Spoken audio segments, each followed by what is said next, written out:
How food affects your mood. Few things affect our state of mind, aka our mood, as profoundly as food. Women being propelled by some mysterious hormonal force to eat chocolate during PMS is one good example. There's just something in that chocolate that makes them feel so good. Aside from the emotional ties around food, such as associating it with celebration or entertainment, there is also the physiological side that affects our mood. We've all seen children throwing fits in the cereal aisles or at the checkout stand where all the sweets have been placed for impulse buying. I don't know about you, but I've never seen such outbursts in the broccoli aisle. People crave almost instinctively comfort foods which are high in carbohydrates, which the body immediately converts into sugar in the bloodstream upon consumption. Consuming processed and refined foods which contain exorbitant amounts of sugars and artificial ingredients and practically no dietary fiber renders the eater into a blood sugar nightmare.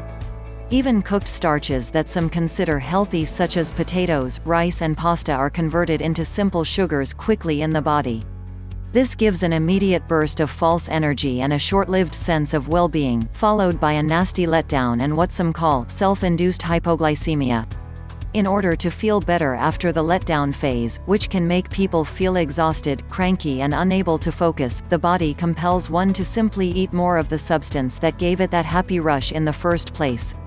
Now we see how we get set up for addictions. Ever tried to be in a good mood, feel jubilant about life, or get lots of work done when you are in the throes of caffeine withdrawal? The main function of most antidepressants on the market is to enhance the uptake of that famous feel-good hormone, serotonin. When this brain chemical is low, people crave carbohydrates and comfort foods in order to get it.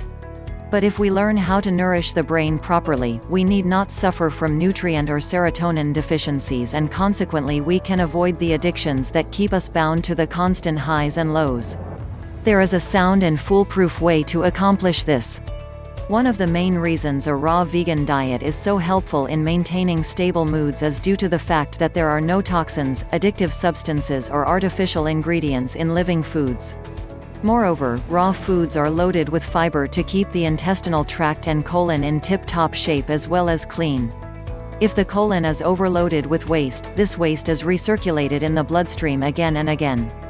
How peaceful and blissful do you think you can feel with your body's own waste nourishing your brain? Consumption of foods that are high in fiber and natural sugars also eliminates the wild roller coaster blood sugar swings which are notorious for ultimately depleting our serotonin supplies. After a period of detoxification, which may sometimes be a bumpy road as our emotions are detoxified as well, the mind becomes clearer and sharper.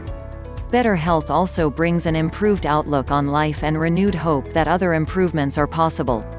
When we begin to look better, perhaps by dropping a few pounds or our skin clears up, we definitely begin to strike a more cheerful tone. On a raw food diet, our brain becomes cleansed and nourished on a cellular level, our senses sharpen and we begin to see the sun come out in our life once again. Won't you join me in eating naturally?